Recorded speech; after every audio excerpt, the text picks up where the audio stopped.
Hi, before we start this video, I'd just like to announce that the A.D.K Rock and Metal channel is going to be expanding into live music promotion, and we actually will be hosting our first three events this year at the 66 Bar in Cambridge, Southeast England. Please come on down if you can. We want to support the grassroots rock and metal bands. We want to find the best bands in England. And to start with, we will be hosting these events in the Cambridgeshire, Hertfordshire, and Bedfordshire area. And who knows, we might even expand beyond that. So look out for some exciting news. And let me give you some information about the first three events that are in the roster. The first event will take place on Thursday, the 18th of July at the 66 Bar in Cambridge. Headliners will be Teller's Scribe, a Dickensian Gothic groove metal band. Of course, Dave is the drummer in this group. The support comes from Nomadic Rain, which of course is Andy's band, and the third band on the bill is going to be Debris, who play an interesting mix of gothic, grunge, and even a bit of new metal. So come on down for the inaugural A.D.K Presents live showcase.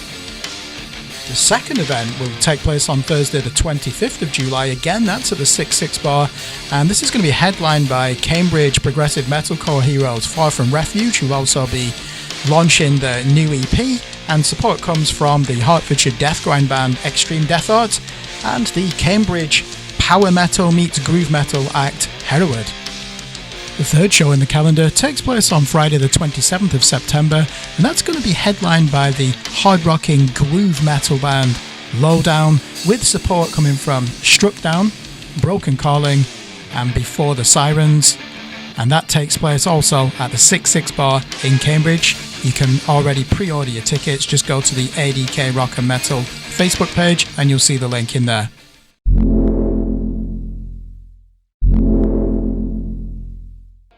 Okay, albums released Friday the 28th of June.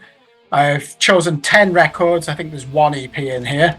Just listen out in this video how many times I say in between my words. I'm trying to eliminate that to be a bit more verbose and to have less interruption. We all do that, don't we, when we're stalling for time and we're thinking about what to say next. I'm going to try and consciously avoid doing that. Album number one, London trio, progressive metal, Maziak. Debut album. It's called Test of Time. I reviewed the 2021 Permutations EP for Scream Blast Repeat, our sister organisation. I gave it an 8 out of 10, really enjoyed it. I would say this music is for fans of Haken, Devon Townsend, Periphery, Caligula's Horse even. Looking forward to that one. So that's why I thought I'd have that as the number one choice. The band contacted me directly because they remembered that I enjoyed the 2021 EP, and this is a self-release. Second album, we're going to stay in the gent territory. Finnish band called Split Iris. The album's called Blood Red Dusk, and it's released by that deathcore label Seek and Strike, and it's a follow-up to the 2021 Fog album.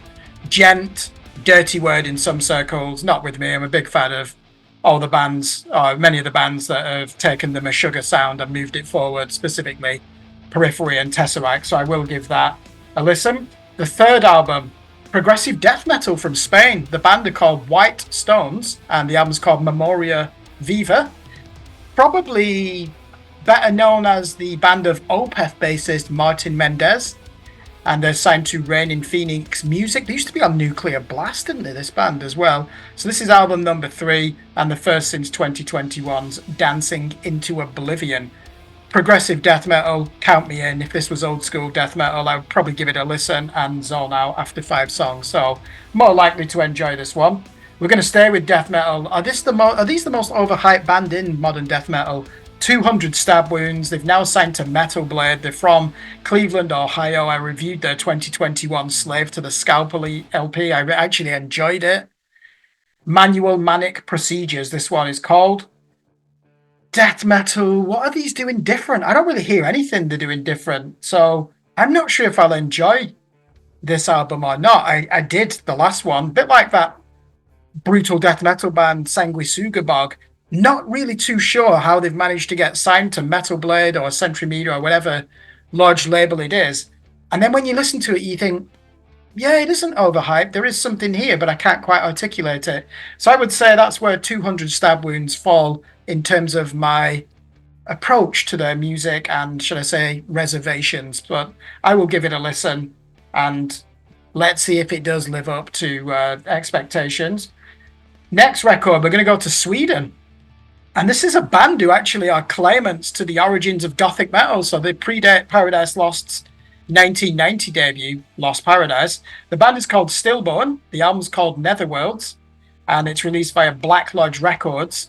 So these were actually picked up by Roadrunner Records for their 1992 album before they split up in 1996. Let's not forget, prior to Machine Head and when Sepultura blew up on Roadrunner was still signing quite a lot of death doom and death metal bands and even gothic metal bands. So they're part of that first chapter of that label's golden period, shall we say. So they reformed in 2017, and this is their fifth album. And instantly, I'm going to want to listen to it to see if their claim to be the originators of gothic metal stands up. Inevitably, I'm going to be skeptical about that. Next album, Still Wave, Italian alternative post-black metal band.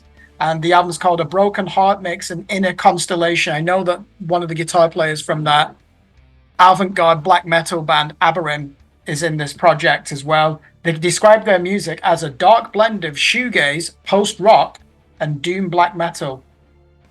Let's give it a go. It's released on the record label These Hands Melt. Let's go for something a bit more tongue-in-cheek. The next record, Wraith, Fueled by Fear, blackened speed metal released via Prosthetic Records. They're from Indiana, and this is their fourth album and their debut for Prosthetic Records.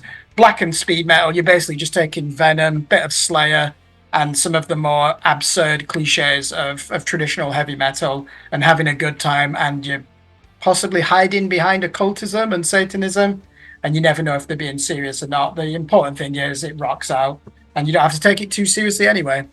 So, yeah, that's Wraith, Fueled by Fear. Let's choose the next record. Nerea, is that how you pronounce it? All Is Dust, German metalcore / melodic death metal band.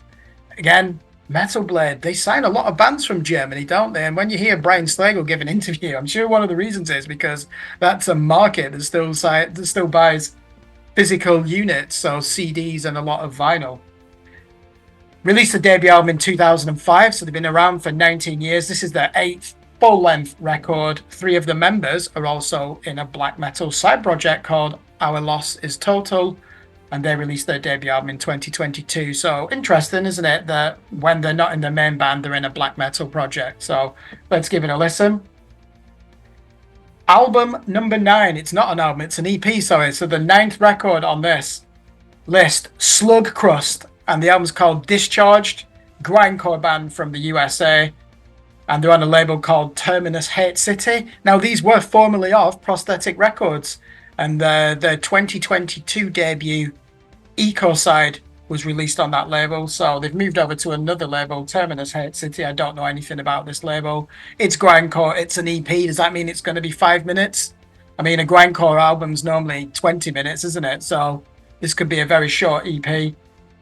Good palate cleanser. Who'd have thought that someone would call grindcore a palate cleanser? But it sometimes can be, probably because it's a short form music, isn't it? So let's move over to album number 10. This is the one I'm most looking forward to. Manchester band, Pijn. That's spelled Pijn. It's a Dutch word. I believe it's a Dutch word for trauma or sorrow or misery, one of those. And it's an album called From Low Beams of Hope, post-metal experimental rock, or actually known as heavy post-rock, which is a bit of a paradox. It's the band of Manchester producer Joe Clayton. You'll see a lot of your favourite bands from Britain will travel up to Manchester. Dawnwalker have done it. Conjurer have done it.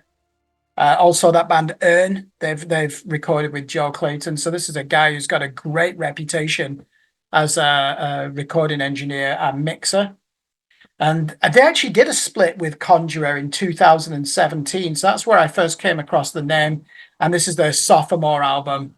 So looking forward to this, released via Floodlit Recordings. What can we expect from a band that are calling their music heavy post-rock? To me, post-rock is quite shapeless music. You're never going to hear a power chord in there, and they're using a lot of dissonance and minor chord progressions, aren't they? Never actually heard this band. Actually, no, I lie. I think I did listen to that split EP with Conjurer, but I can't actually remember what it was like. So it didn't leave that much of an impression on me, did it? Hopefully, this one will do. And that's Pine from Low Beams of Hope. And that concludes the list of 10 records that I'm going to be checking out on Friday, the 28th of June. And so should you.